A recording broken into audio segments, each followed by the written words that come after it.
সবাইকে সংবাদ এক নজরে স্বাগত। সঙ্গে আছি শেখ সাব্বির হোসেন।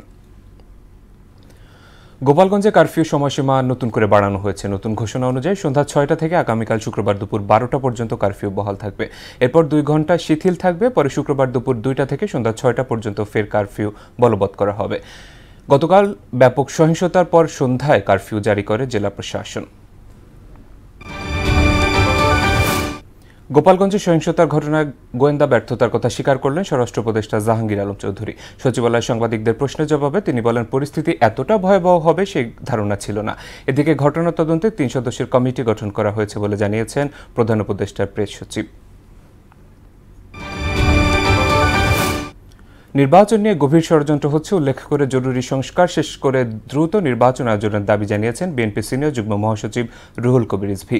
সকালে দলের কেন্দ্রীয় কার্যালয়ের সামনে এক প্রতিবাদ সমাবেশে তিনি বলেন, তারেক রহমানকে নিয়ে অপপ্রচার চালিয়ে কোনো রকম লাভ হবে না। মানুষের মুক্তির আন্দোলনে বিজয়ী হয়ে ঘরে ফেরার প্রত্যয় ব্যক্ত করেছেন জাতীয় নাগরিক পার্টি এনসিপির আহ্বায়ক নাহিদ ইসলাম।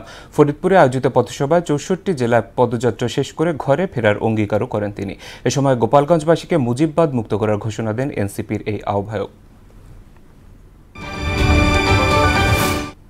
২১শে আগস্ট গ্রেনেড হামলা মামলায় সব আসামিকে খালাস দেয়া হাইকোর্টের রায়ের বিরুদ্ধে রাষ্ট্রপক্ষের আপিলের শুনানি শুরু হয়েছে।